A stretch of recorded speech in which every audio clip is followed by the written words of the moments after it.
যে খবরে আমরা অনেকক্ষণ ধরে নজর রেখেছি, দুপুর 12টা থেকে দমদমে হনুমান মন্দিরের কাছে বস্তিতে ভয়াবহ আগুন ক্রমশ ছড়িয়ে পড়ছে। একের পর এক সিলিন্ডার ব্লাস্ট হচ্ছে, কালো ধোঁয়ায় গোটা এলাকা কার্যত ঢেকে গেছে। সহকর্মী রঞ্জিত রয়েছেন ওখান থেকে, দেখছেন কালো ধোঁয়ায় দমদমের বস্তি কার্যত ঢেকে গেছে, সেই ছবি আপনারা দেখছেন।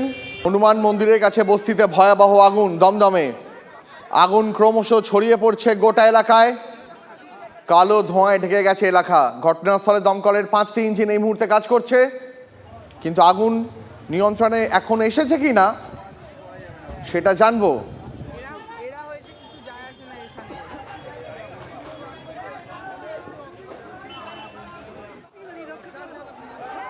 ঘটনাস্থলে দমকলের 5টি ইঞ্জিন পৌঁছে গেছে। খানিকক্ষণ আগেই দমকল মন্ত্রী সুজিত বসু তিনি বলেছিলেন দমকল তার সাধ্যমতো চেষ্টা করছে, কিন্তু এলাকাবাসীর অভিযোগ দমকল দেরি করে ঘটনাস্থলে পৌঁছেছে।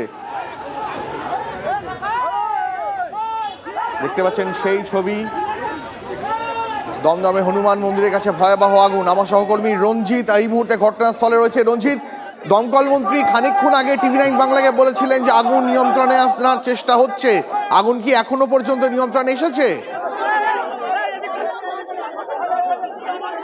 না দেখো, এখনো পর্যন্ত আগুন পুরোপুরিভাবে নিয়ন্ত্রণে আসেনি, কারণ এতটাই জনবহুল এবং ঘিঞ্জি এলাকা। এর ফলে কিন্তু দমকলের ইঞ্জিন কিন্তু প্রচুর পরিমাণে বেগ পেতে হচ্ছে। তবে স্থানীয় সামনেই একটি পুকুর রয়েছে, যেখান থেকে স্থানীয়দের চেষ্টায় কিন্তু কোনো মতে বালতি করে সেই আগুন নেভানোর চেষ্টা করছে তাৎক্ষণিকভাবে। এবং যেটি তোমাকে জানিয়ে রাখি যে আজকে কিন্তু হঠাৎ করে এই দমদমের এই বস্তিতে হঠাৎ করে আগুন লাগে, এবং আগুন লাগার কারণ নিয়ে যথেষ্ট পরিমাণে ধোঁয়াশা থাকলেও যেটি দমকলের প্রাথমিক অনুমান যে শর্ট সার্কিট থেকে আগুন লাগলেও লাগতে পারে।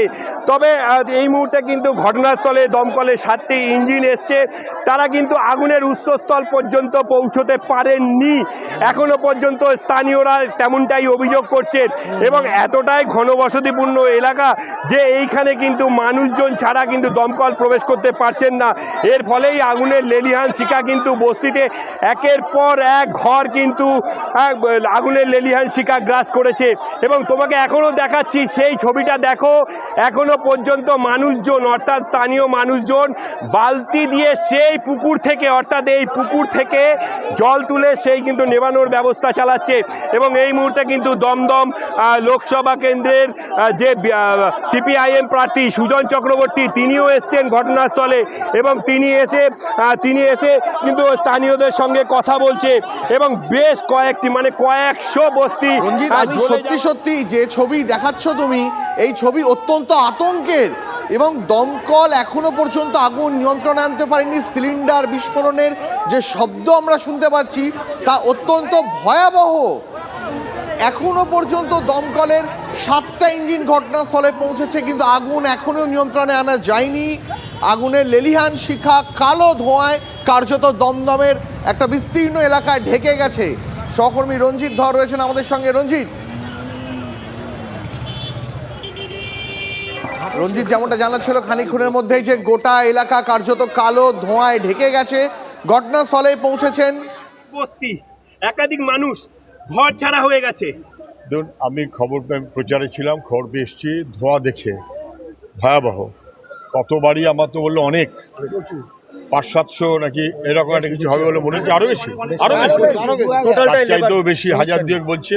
ওরাই গরিব মানুষ, পাশে খাটাল আছে, মানুষ আত্মরক্ষার জন্য খালে ঝাঁপ দিয়েছে আমি যা শুনেছি, করে অনেকে উদ্ধার পেয়েছেন। আমি এখানে গরিব মানুষ, আমি এখানে এসেছিলাম, সবার সঙ্গে দেখা হলো গরুমোর সহ। আমি সবাইকে যেটা বলেছি, আমাদের কর্মীরা এখানে আছেন, বলেছি কেউ কোনো দলমতের মধ্যে এখন ঢুকবেন না। এখন আমাদের মূল কাজ হচ্ছে পারলে উদ্ধার করা, যতটা যেমন সাহায্য করতে পারেন করুন। তারপর কি করে হলো, কেন হলো, তার বৃত্তান্ত পরে দেখা যাবে। এটা কি প্রমোটিং চক্র না অন্য কিছু চক্র, সে আলোচনার সময় এখন নয়। আমার কথা অত্যন্ত পরিষ্কার, আপাতত লোককে বাঁচানোটাই আমাদের কাজ, আমাদের কর্মীরাও এখানে মজুদ থাকবে, এবং যারাই আছে কোনো দল দেখবেন না, আগে লোক বাঁচানো হোক। বাকি কথা আমি কি হচ্ছে জেনে নিয়ে পরে বলবো, ঠিক আছে? হ্যালো, সুজন চক্রবর্তী দমদম লোকসভা কেন্দ্রের CPM প্রার্থী, তিনি ঘটনাস্থলে পৌঁছে গিয়েছিলেন, শুনছিলেন সরাসরি তার বক্তব্য। রঞ্জিতের কাছে আরেকবার যাব। রঞ্জিত, এখনো পর্যন্ত আগুনকে কতটা নিয়ন্ত্রণ আনা গেছে, এবং এখনো পর্যন্ত আর কেউ আটকে নেই তো, মানে কোনো হতাহতের সংখ্যার আশঙ্কা নেই তো? দেখো এই মুহূর্তে সেই হতাহত হয়েছে কিনা তা নিশ্চিত করে কিন্তু স্থানীয় মানুষজন এবং যে স্থানীয় কাউন্সিলর তারা নির্দিষ্ট করে বলতে পারছেন না।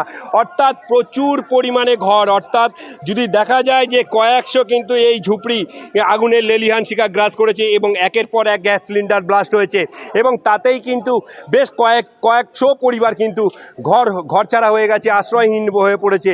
এবং তোমাকে জানিয়ে রাখি, যেভাবে আগুনের লেলিহান শিখা গ্রাস করেছিল এবং গ্যাস সিলিন্ডারের যে বিস্ফোরণের যে ভয়াবহতা ছিল তা কিন্তু সারা পাশের যে পার্শ্ববর্তী এলাকা তা কিন্তু কেঁপে উঠছিল। আমরা সেই ছবি কিন্তু দেখিয়েছিলাম এবং ঘটনাস্থল থেকে সেই একের পর এক গ্যাস সিলিন্ডার ব্লাস্ট করার ছবি এবং আশ্রয়হীন হয়ে পড়েছে মানুষ।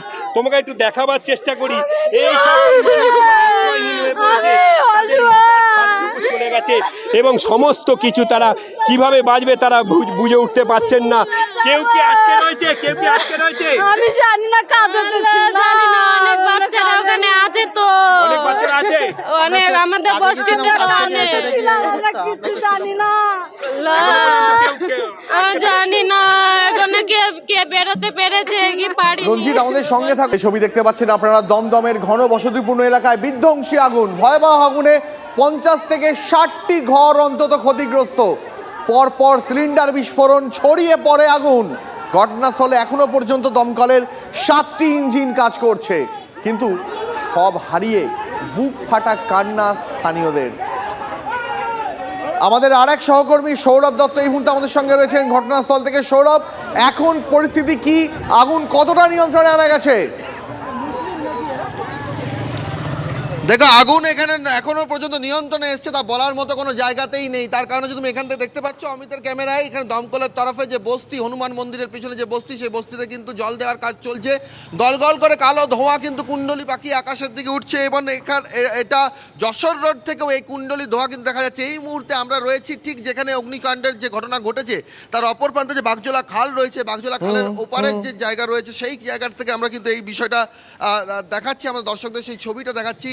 এই মুহূর্তে কিন্তু খাটাল, যে খাটালের পেছন থেকে যে আগুনের যে সূত্রপাত, অমিতকে একটু এগিয়ে আসতে বলবো, যেখানে যে আগুনের যে সূত্রপাত সেই জায়গাটা জোরে দমকল কর্মীরা চেষ্টা করছে সেই আগুন নিয়ন্ত্রণে আনার, কিন্তু আগুন এই মুহূর্তে কিন্তু নিয়ন্ত্রণে এসছে সেই জায়গা কিন্তু বলার কিন্তু জায়গাতেই নেই। তার কারণ হচ্ছে প্রচুর পরিমাণে দাহ্য পদার্থ সেখানে মজুদ ছিল, সেই বিষয়টা স্পষ্ট হচ্ছে এবং সেখান থেকে কিন্তু কালো কুণ্ডলি ধোঁয়া পাকিয়ে আকাশের দিকে ক্রমেই উঠে যাচ্ছে। এবং এই মুহূর্তে যে জায়গায় আমরা দাঁড়িয়ে রয়েছি সেখান থেকে খালের এপার থেকে দমদমে যে সমস্ত মানুষজন রয়েছেন তারাও কিন্তু রাস্তায় বেরিয়ে এসছেন এই ভয়াবহ অগ্নিকাণ্ডের ছবি দেখে। দীপ, সৌরভ, আমি যা দেখতে পাচ্ছি কালো ধোঁয়ায় কার্যত গোটা এলাকা ঢেকে গেছে। এখনো পর্যন্ত দমকল 7টা ইঞ্জিন, আমি একটু আগে রঞ্জিত যা অন্তত বলল 7টা ইঞ্জিন ঘটনাস্থলে কাজ করছে, কিন্তু ঘন্টাখানেক তো হয়ে গেল, আগুন তো এখনো নিয়ন্ত্রণে আসার কোনো নামই নিচ্ছে না। দেখো, আগুনের যে ব্যাপকতা তা কিন্তু তীব্র এবং এই মুহূর্তে আগুনের লেলিহান শিখা যেভাবে ছড়িয়ে পড়ছে।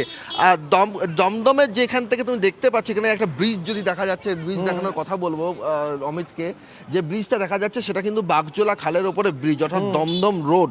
সেই দমদম রোড থেকে এখন আমরা যে জায়গাটা দাঁড়িয়ে রয়েছি সেটা কিন্তু এই দমদম রোড থেকে যশোর রোডের কানেক্টিভিটি যে রাস্তা, সেই রাস্তার মাঝ বরাবর জায়গা একবারে শেষ, সেই জায়গার থেকে আমরা সেই ছবিটা কিন্তু আগুনের সেই ছবিটা কিন্তু দেখাচ্ছি। আগুন কিন্তু অনেকটা জায়গা জুড়ে রয়েছে, আগুনের লেলিহান শিখা অনেকটা জায়গা জুড়ে রয়েছে, সেখানে দাহ্য পদার্থ রয়েছে। তুমি দেখতে পাচ্ছ এই যেখান থেকে গাছের আড়াল হয়ে গিয়েছে, যে গাছের যে আড়াল রয়েছে সেই গাছের আড়ালের ক্ষেত্রে ফায়ার ব্রিগেডের লোকের দমকল কর্মীরা সেখান থেকে জল দিচ্ছে। পেছনটা তুমি যদি দেখো সেখানে দেখো স্তূপাকৃতি হয়ে প্রচুর পরিমাণে প্লাস্টিক রয়েছে, প্রচুর পরিমাণে দাহ্য পদার্থ রয়েছে। সৌরভ, বুঝতে পারছি পরিস্থিতি এখনো স্বাভাবিক নয়, নিয়ন্ত্রণে আসতে এখনো সময় লাগবে। তুমি পরিস্থিতির উপর নজর রাখো।